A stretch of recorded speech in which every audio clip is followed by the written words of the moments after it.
If you're looking to get ready for birth and postpartum and you love this podcast, then you should definitely sign up for my online classes. My birth prep class is going to help you have a flowing birth, and my postpartum prep class will make life with your newborn so much easier. Learn more and sign up at birthfulcourses.com today. That's birthfulcourses.com. Welcome to Birthful. I'm Adriana Lozada. It can feel hard when the trade-off is, okay, if I take more time, what is the impact on my finances? But on the other hand, it's if I take less time, what is the impact on my health? What's the potential impact on my mental health? What's the potential impact on the bonding time? And just allowing yourself transition time into a new chapter in your life. That's maternal health consultant and founder of The Expectant Entrepreneur, Arianna Taboada, talking about the difficult choices new parents have to make when returning to work. As a society, we're quick to reduce parental leave to a numbers game, but it's more than just the math. Arianna is here to explain how to figure out what options are available to you regardless of who you work for, what efforts are being made to expand protected paid parental leave in the U.S., and how you can plan for a return to work that preserves the emotional, mental, and physical well-being of your whole family. You're listening to Birthful, here to inform your intuition.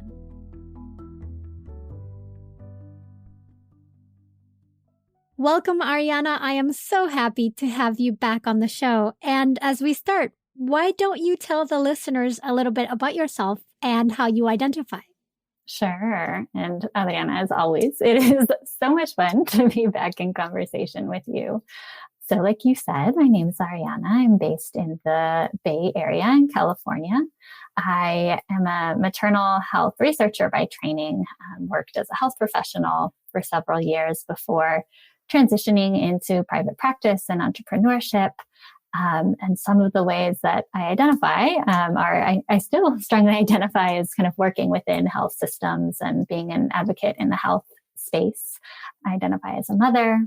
I identify as the daughter of immigrants and part of a binational, bicultural, bilingual family, and have moved back and forth myself between here in California and central Mexico.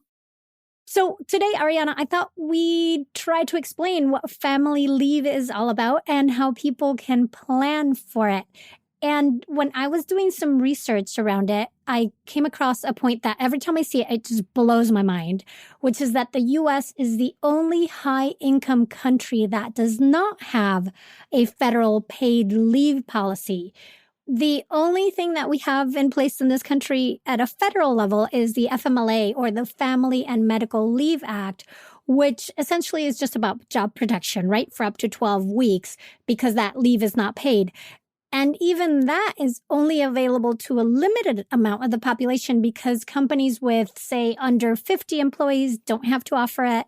And in order to receive it, you have to have worked 1,250 hours at the company during a period of 12 months or more. So trying to figure out what paid family leave is available to you becomes a patchwork of what's available, since there's some states that do offer paid family leave.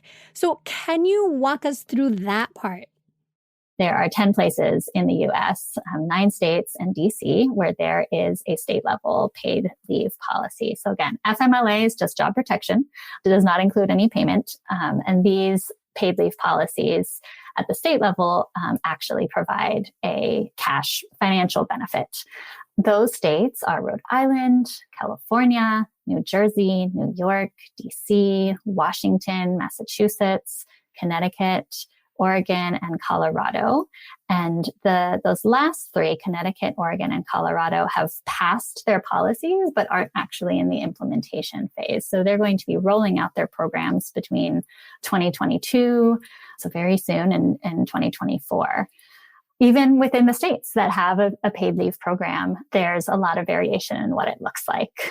So these paid leave programs have often been kind of imagined and then implemented at a state level. So there are differences across them because each state has different politicians and committee members and advocates that have been putting forward different ways of providing a paid leave program. So again, eligibility, it differs across states. For example, in some places it does cover self-employed people, in other places it does not. And the wage replacement also varies and is dependent on income. So for some hard numbers, the range of weekly pay that you see right now in current programs is ranging from $850 per week to $1,100 a week. And there are some notes kind of in the policies as they're passed that as inflation changes, that the amounts will be reevaluated and reassessed. So depending on how much you earn on a weekly basis, sometimes that can be up to 90% of your wages are being replaced. Sometimes that means it's more like half. So it really depends on how much you're making in your kind of day-to-day job will determine what the amount of the benefit actually replaces for you as an individual.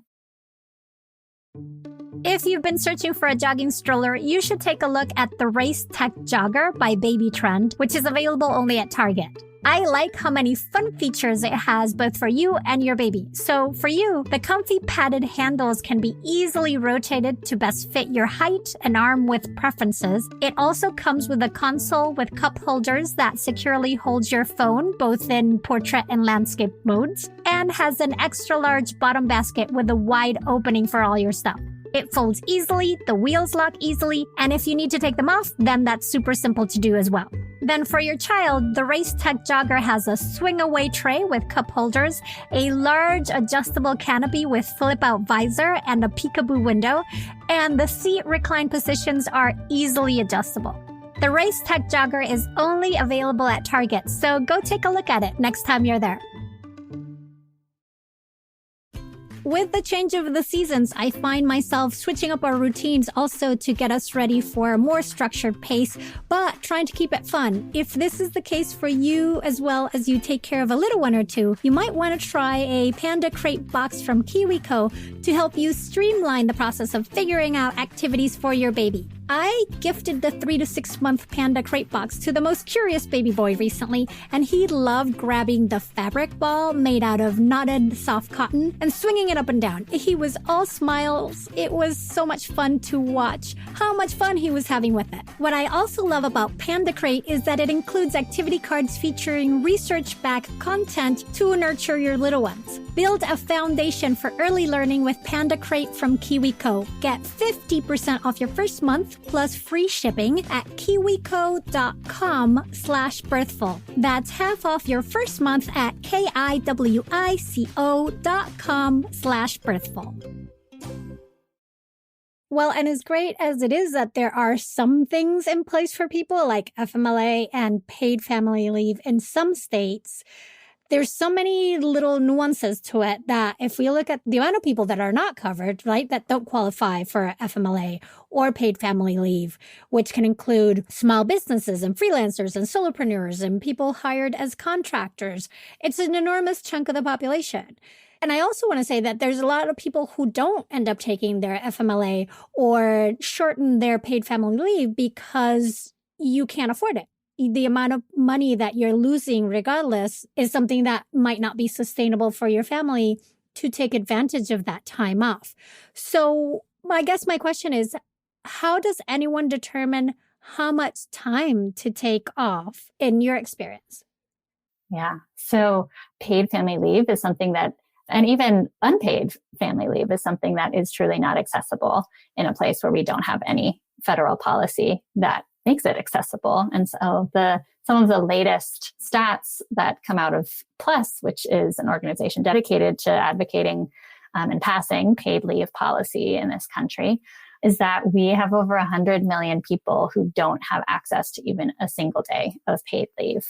And that is an atrocity in a high-income country. Well, and to put into perspective, right, we're talking nuances in the US, but if you're listening from outside this country, you're probably in disbelief or sadly crying or laughing. Like, it's emotional because the US is one of the very few countries in the whole world, I think we're bottom 2 or 3 or something, that don't offer any kind of paid family leave for their families. In the world, one of the few countries. Yeah. So it's not because the US as a country cannot afford it, right? I think that's kind of what we're dancing around. It's because there's not a priority on infrastructure for families. Which is so sad that we're having these conversations that take years and years to try to make little efforts into these advances to maybe get 12 weeks of paid family leave for everybody. When, if you look at other countries, in Canada, everybody gets a year. And we're talking months and years of when we're fighting for weeks. And I think that really puts it into perspective of how little we prioritize our families in this country. Tell us a little bit about the impact of not being able to take time off to take care of your child and yourself postpartums for several weeks or months.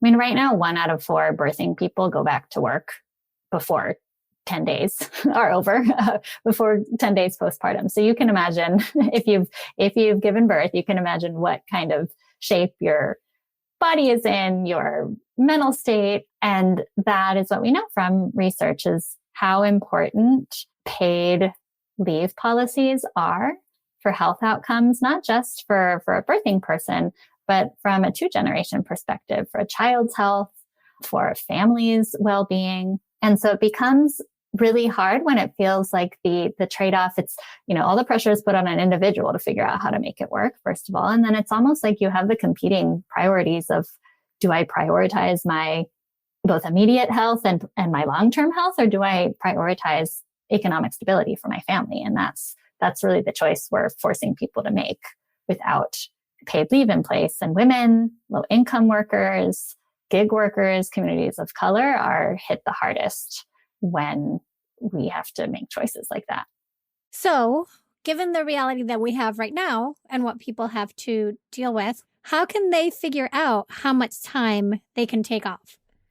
Yeah. So see, we made it full circle. Context matters in terms of figuring out how much time to take off.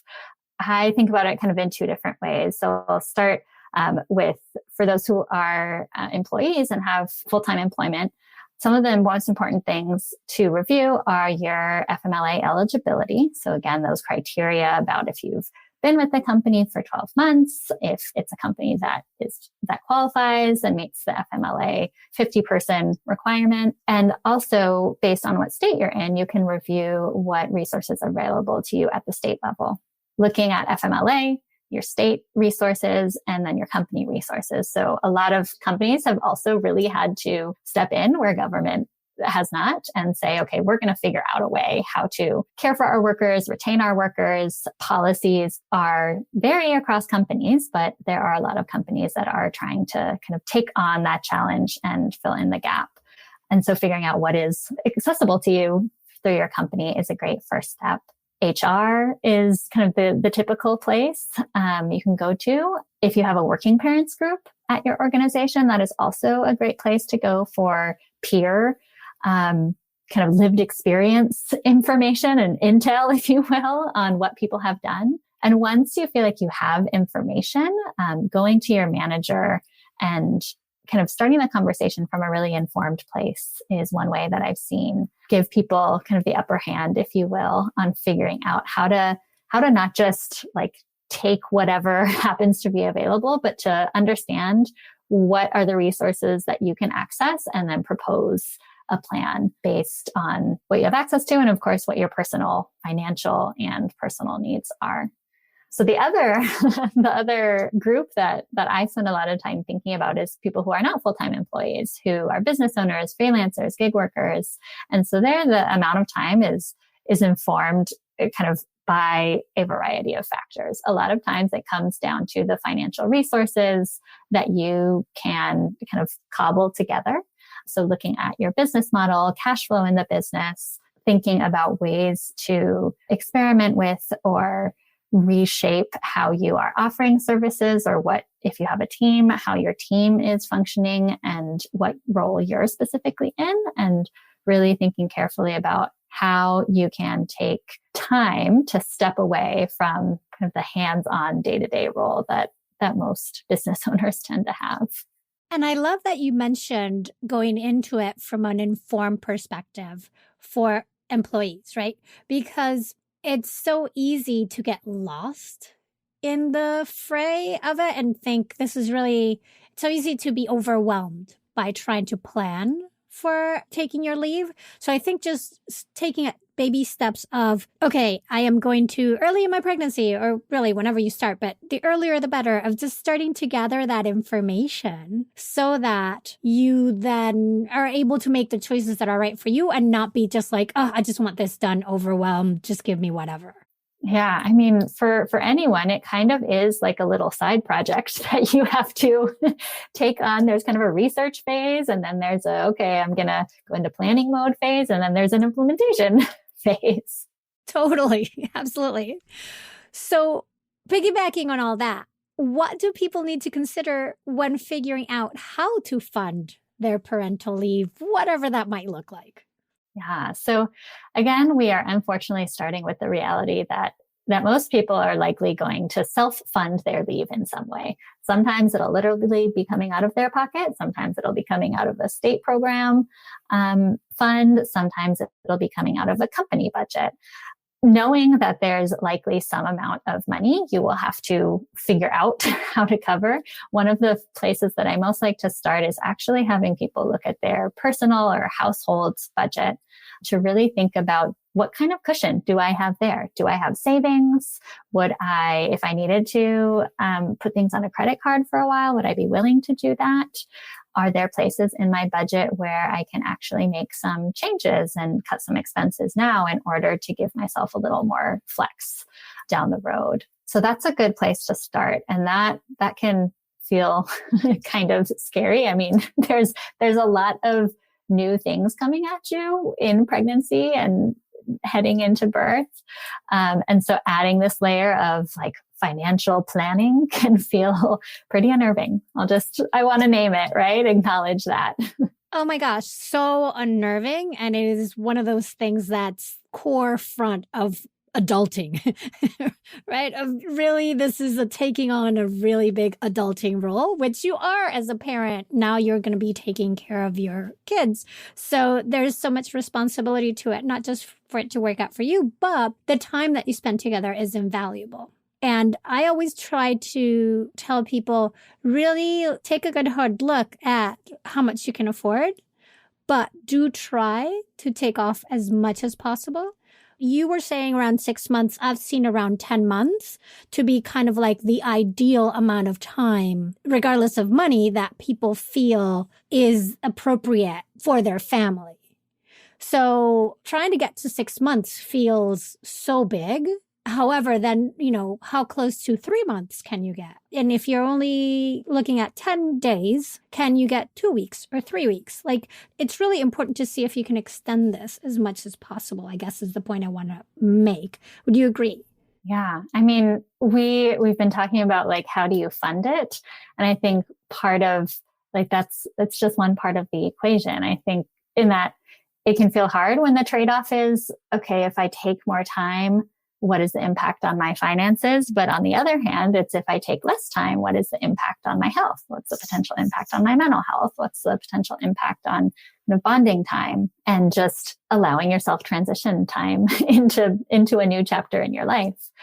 And so knowing that, a lot of, in the US at least, we have this mental model of 12 weeks based on FMLA, but like you said, it's an arbitrary number. It is not actually based on any empirical evidence that 12 weeks is an amount of time that makes sense in terms of, parent-infant attachment, in terms of health outcomes, in terms of economic participation in the workforce. And so that 6 months that I mentioned and the 10 months that you mentioned, that tends to be studies that are looking at a variety of things. It's looking at breastfeeding rates. It is looking at infant health. It is looking at workforce participation. It is looking at maternal mental health and perinatal health. And I think it's important also to stress we've been focusing a lot on the primary caregiver, usually the birthing person, but the importance also for the partner to go through this process as well and see how much they can take and to take as much as possible or figure out ways to stagger the care. Just because there are as many benefits for the partner as for the primary caregiver in terms of their long-term involvement then and connection with their children and involvement in the family. So there are really great benefits to them long-term as well.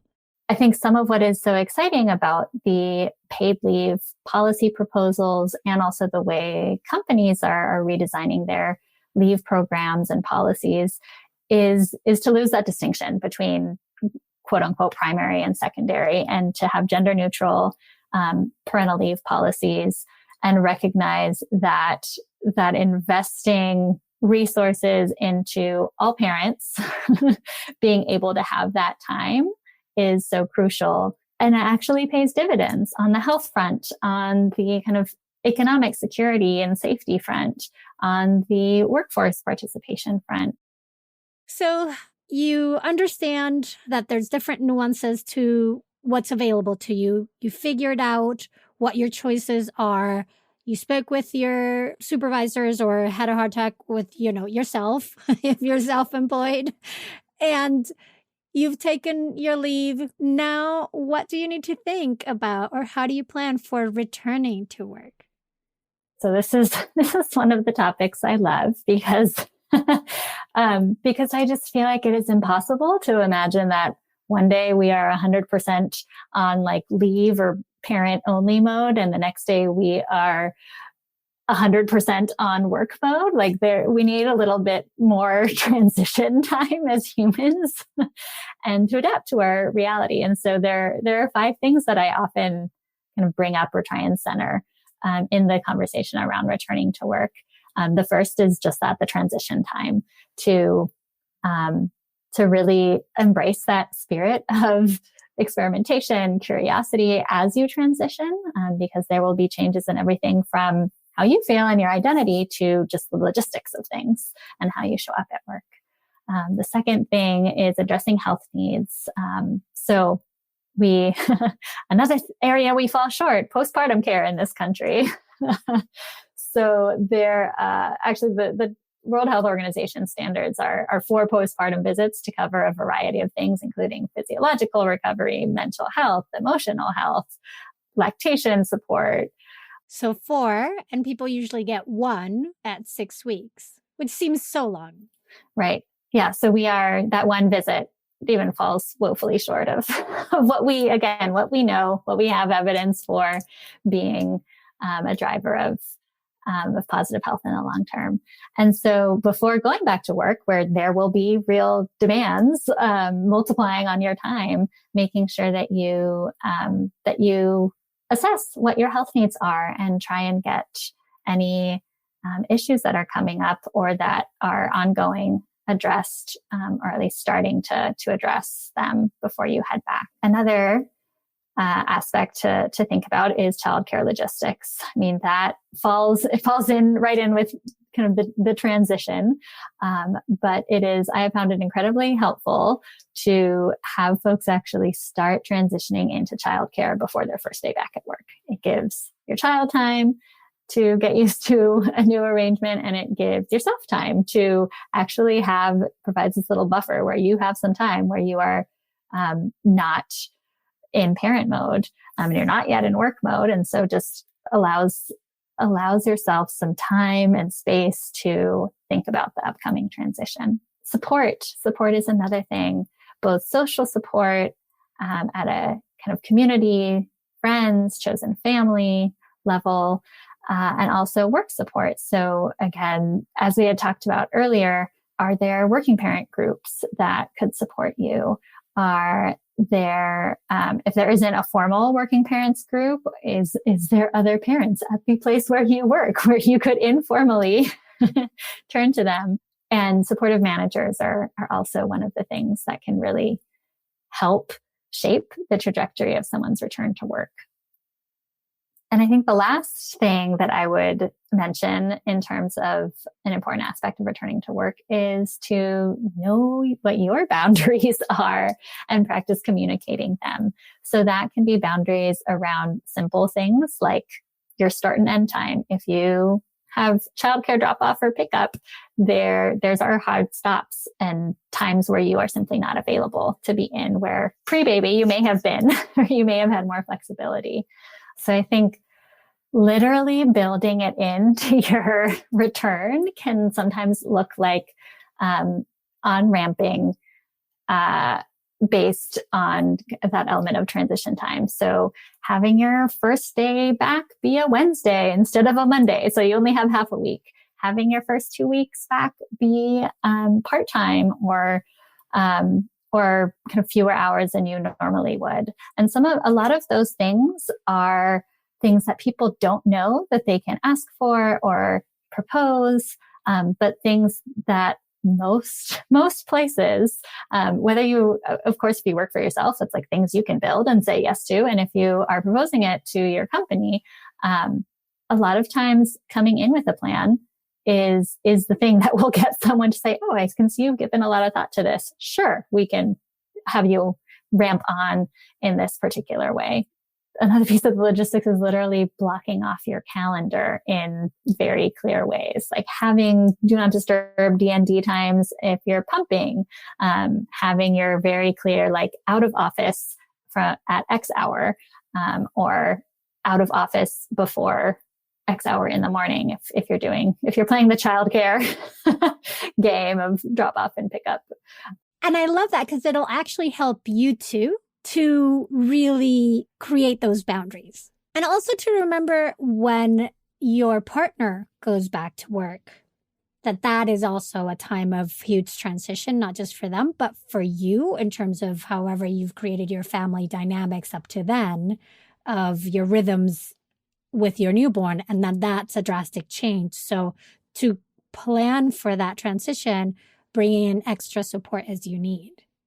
Yeah, I think we haven't directly or explicitly set it up until you just did, but all of the return to work stuff also means looking at what support you need in order to make that transition. So the same way that we thought about, I know you help people think about in those early postpartum days, what kind of support are you going to need? You can think of this as another one of those moments to say, okay, assess what I currently have access to in terms of, do I need help with meals? Do I need help with like basic household stuff? Do I need time for myself? And articulating those and thinking about what kind of support do I need at this particular transition point? Absolutely. I know it's like a big, overwhelming, kind of daunting task that people need to face as part of their realities, but I would encourage people to really tackle it as soon as possible. And also, you've heard us say over and over again how important it is for all of us as a nation to have better support for our postpartum families and have better paid leave, basically, or have paid leave. So since research shows that universal paid leave is beneficial for everybody, what are some of the current initiatives that people can support to help move that needle forward? We are in a space where it actually looks like the Biden-Harris administration themselves has a proposal on the table, again, 12 weeks, but paid family leave. And so one way that you can help get involved in that is to write or email your congressperson to express your support as a constituent. If you are in a state where there currently isn't a state level policy, then there is probably state level efforts going on. And that often takes place in the form of a committee that's overseen by either a governor or someone in the governor's staff. So you can look into ways you can literally Google your state and paid leave committee. For small business folks, an organization called the Main Street Alliance has done a great job of advocating for small business owners, and actually businesses large and small have been getting involved in the paid leave fight, if you will, by simply, again, adding your company name, adding your company support to that push for the passing of a federal policy. So we'll include some links for folks to sign on either as individuals or as businesses or at a state level. Arianna, thank you so much for sharing all your wisdom, all your information, and for all the work you do. Thank you. It's always an honor to talk with you. And as a Birthful listener, I'm so glad that I get to contribute to the conversation that we all learn so much from every week. Thank you so very much. That was researcher and consultant Arianna Taboada. Arianna speaks and writes about parental leave and respectful maternity care as an issue of social justice, human rights, and economic equity.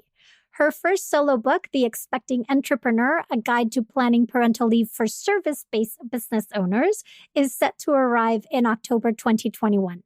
You can find Arianna on Instagram at The Expecting Entrepreneur.